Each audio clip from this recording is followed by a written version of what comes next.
여러분, 상상해 보세요. 2026년의 어느 아침입니다. 당신은 커피 한 잔을 사고 뉴욕에 있는 친구에게 축의금을 보냅니다. 그런데 이 모든 과정에서 은행 앱을 한 번도 켜지 않습니다. 심지어 환전도 하지 않았죠. 당신의 갤럭시 폰이나 네이버 지갑에 담긴 디지털 달러 스테이블 코인이 알아서 환전되고 전 세계 망을 타고 1초 만에 날아갑니다. 말도 안 돼. 그건 코인 투자자들이나 하는 거잖아. 라고 하시겠죠? 아닙니다. 이건 미국 정부와 월가, 그리고 한국의 삼성과 네이버가 2024년부터 비밀리에 설계해온 금융의 뉴노멀입니다. 오늘 영상에서는 우리가 믿어왔던 은행이라는 시스템이 왜 무너지고 있는지, 미국은 왜 36조 달러라는 빚더미 속에서 스테이블 코인이라는 마지막 카드를 꺼내 들었는지, 그리고 그 중심에 왜 비트코인이 아닌 이더리움이 있는지 그 소름 돋는 내막을 낱낱이 파헤칩니다.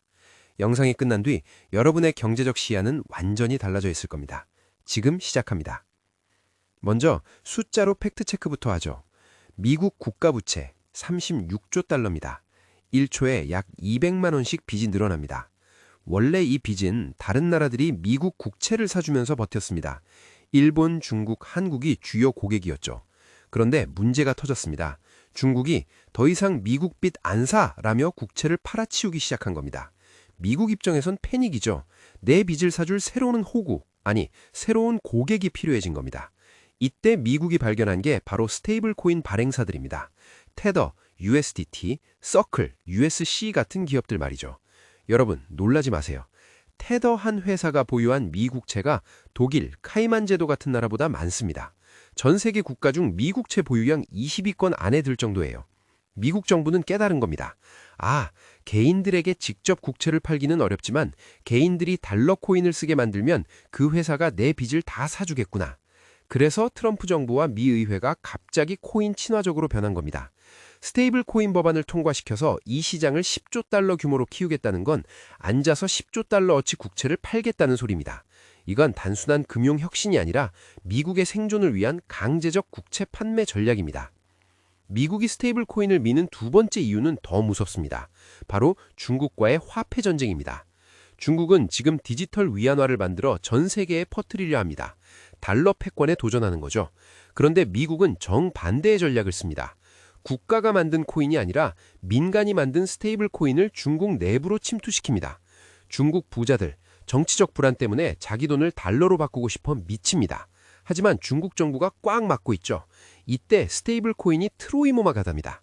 스마트폰만 있으면 암호를 통해 국경 없이 달러 가치를 지닌 코인을 주고받을 수 있으니까요. 중국 인민들은 정부 몰래 스테이블 코인을 사고 그 돈은 발행사를 거쳐 미국 국채를 삽니다. 중국 정부는 미국채를 안 사는데 정작 중국 인민들의 돈은 미국 빚을 갚는 데 쓰이는 기가 막힌 상황. 미국 입장에서는 총 한 방 안 쏘고 중국의 자본 통제 시스템을 내부에서 폭파시키는 디지털 미사일인 셈입니다. 여기서 중요한 질문, 왜 하필 이더리움일까요? 많은 분이 비트코인 가격만 보시지만 실제 스테이블 코인의 70% 이상이 이더리움 네트워크에서 돌아갑니다. 비트코인이 금고 속의 금이라면 이더리움은 돈이 흘러다니는 고속도로이자 결제 시스템 그 자체입니다. 전문 용어로 RWA, 실물자산 토큰화라고 합니다.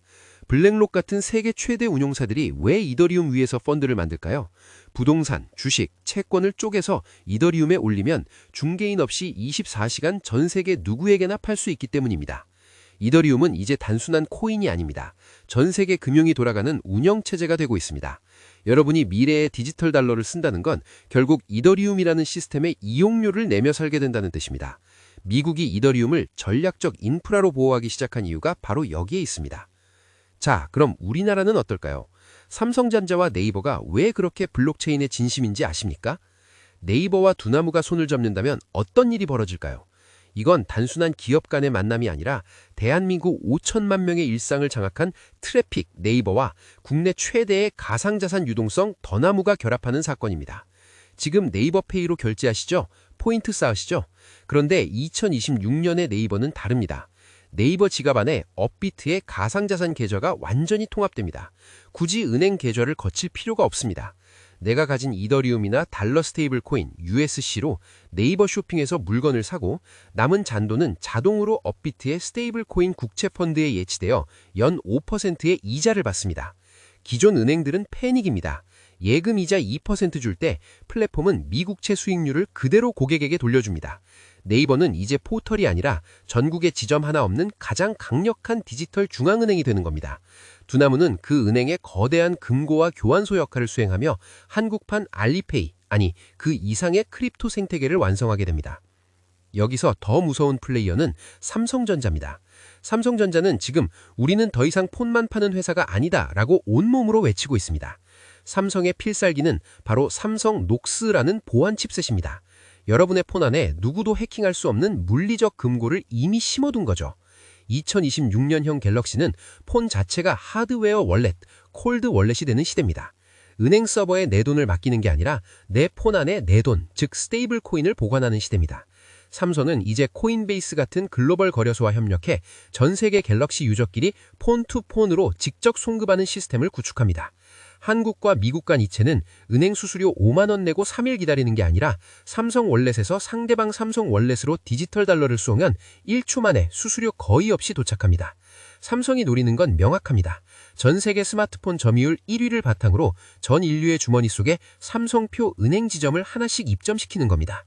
이 시나리오에서 시중은행의 자리는 없습니다. 은행은 그저 삼성과 네이버라는 거대 플랫폼에 유동성을 공급하는 하부 도매상으로 전락할 겁니다. 결론적으로 이들의 연합은 무엇을 의미하느냐? 네이버와 두나무는 우리가 돈을 쓰고 굴리고 인베스트하는 금융의 인터페이스를 장악합니다. 삼성전자는 그 돈을 안전하게 보관하고 전 세계로 쏘아 올리는 금융의 하드웨어를 장악합니다. 이 둘이 결합하면 한국은 금융 변방에서 순식간에 글로벌 디지털 금융의 허브가 됩니다. 원화라는 로컬 통화의 한계를 넘어 달러 스테이블 코인과 이더리움 기반의 금융 상품을 전 세계에 파는 금융 입줄국이 되는 거죠. 이들은 알고 있습니다. 하드웨어, 즉 갤럭시와 플랫폼 네이버를 가진 자가 미래의 은행이 될 거라는 사실을. 삼성은 녹스라는 강력한 보안 기술을 바탕으로 폰 자체가 금고가 되는 시대를 만듭니다. 은행 앱을 거치지 않고 삼성 월렛끼리 달러 코인을 주고받는 순간 시중은행의 존재 가치는 사라집니다. 네이버 역시 마찬가지입니다. 이미 라인을 통해 일본과 동남아에서 링크라는 생태계를 만들었죠. 이들이 노리는 건 국경 없는 결제 패권입니다. 반면 우리나라 시중은행들은 지금 금산분리 규제와 통화주권이라는 낡은 틀에 묶여 있습니다. 넷플릭스가 들어올 때 비디오 대여점들이 문을 닫았듯이 글로벌 스테이블 코인 플랫폼이 상륙하는 순간 한국의 은행 지점들은 서서히 카페나 전시장으로 변하게 될 겁니다. 오늘은 금융의 거대한 판변화를 짚어봤습니다. 내용을 간략히 정리해보죠. 첫째, 미국은 자신의 빚을 갚기 위해 당신이 달러 코인을 쓰길 원합니다. 둘째, 이 시스템은 중국의 금융 통제를 무너뜨리는 강력한 무기가 됩니다. 셋째, 그 모든 변화의 하드웨어는 삼성과 애플이, 소프트웨어는 이더리움이 담당합니다. 시청자 여러분, 2026년은 더 이상 코인 투자라는 말이 어울리지 않는 해입니다. 이건 금융의 이민입니다. 여러분의 자산을 원화라는 좁은 울타리에만 가두지 마세요. 전체 자산의 일부는 반드시 디지털 달러나 그 기반이 되는 이더리움 같은 핵심 인프라 자산에 배분해야 합니다. 국가가 당신의 부를 지켜주던 시대는 끝났습니다. 이제는 글로벌 플랫폼과 시스템이 당신의 부를 증명하는 시대입니다. 오늘 이 짧은 시간이 여러분의 10년 뒤 자산 가치를 결정하는 소중한 변곡점이 되었기를 바랍니다. 내용이 유익하셨다면 구독과 좋아요, 알림 설정까지 부탁드립니다. 그리고 여러분이 생각하는 미래의 은행은 어떤 모습인지 댓글로 남겨주세요. 저는 다음 영상에서 더 날카롭고 깊이 있는 경제 시그널로 돌아오겠습니다. 시청해주셔서 감사합니다.